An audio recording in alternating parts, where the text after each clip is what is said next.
Large satellites, space stations, and other objects can pose a threat when they fall to the ground. As a result, many nations deorbit old spacecraft over the most remote place on Earth, called Point Nemo. This spacecraft cemetery is about 2,250 kilometers away from any piece of land and home to hundreds of dead satellites. Space agencies and companies are concerned about space junk and working on ways to prevent its formation and clean it up. The most remote location on Earth has many names. It's called Point Nemo, Latin for no one, and the oceanic pole of inaccessibility. Most precisely, its exact coordinates are 48 degrees 52.6 minutes south latitude and 123 degrees 23.6 minutes west longitude. The spot is about 2,250 kilometers from any spot of land, and the perfect place to dump dead or dying spacecraft, which is why it's home to what NASA calls its spacecraft cemetery. It's in the Pacific Ocean and is pretty much the farthest place from any human civilization you can find, NASA said. Bill Ayler, an aerospace engineer and atmospheric re-entry specialist, put it another way: it's a great place you can put things down without hitting anything, he said. To bury something in the cemetery, space agencies have to time a crash over that spot. Smaller satellites don't generally end up at Point Nemo, since, as NASA explains, the heat from the friction of the air burns up the satellite as it falls toward Earth at thousands of miles per hour. Tada, no more satellite. The problem is larger objects, like Tiangong-1, the first Chinese space station, which launched in September 2011 and weighs about 8.5 tons. China lost control of the 12-meter-long orbital laboratory in March 2016, and it is now doomed to crash by early 2018. Where exactly, no one yet knows. Ayler, who works for the non-profit Aerospace Corporation, said his company likely won't generate a forecast until 5 days before the space station is expected to break apart in Earth's atmosphere. When it does, hundreds of pounds of the spacecraft, like titanium scaffolding and glass fiber-wrapped fuel tanks, could be falling at more than 180 miles per hour before slamming into the ground. Since China doesn't have control of Tiangong-1, it can't assure the space station will disintegrate over Point Nemo. The dead spacecraft dumping zone. Astronauts living aboard the International Space Station actually live closer to the graveyard of spacecraft than anyone else.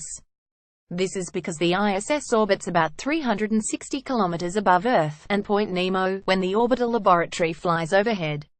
The nearest island, meanwhile, is much farther away. Between 1971 and mid-2016, space agencies all over the world dumped at least 260 spacecraft into the region, according to Popular Science.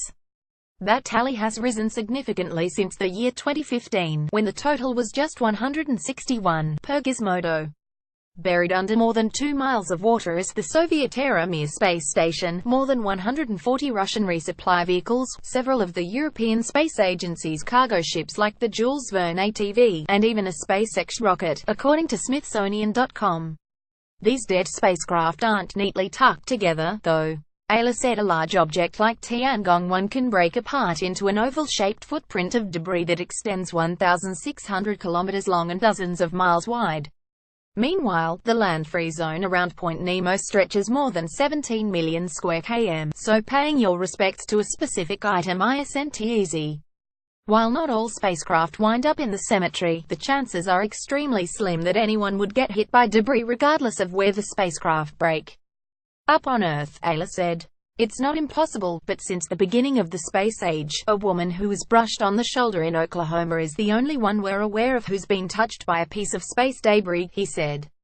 A bigger risk is leaving dead spacecraft in orbit. The pernicious threat of space junk. Some 4,000 satellites currently orbit Earth at various altitudes. There's space for more, even the 4,425 new internet-providing satellites that Elon Musk and SpaceX wish to launch in the near future. But it's getting crowded up there when considering the threat of space junk. In addition to all those satellites, there are thousands of uncontrolled rocket bodies orbiting Earth, along with more than 12,000 artificial objects larger than a fist, according to spacetrack.org.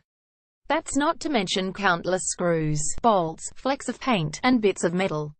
Countries have learned over the years that when they create debris, it presents a risk to their own systems just as it does for everybody else, Ayler said. The worst kind of risk, according to the European Space Agency, is when a piece of space junk accidentally hits another piece, especially if the objects are large.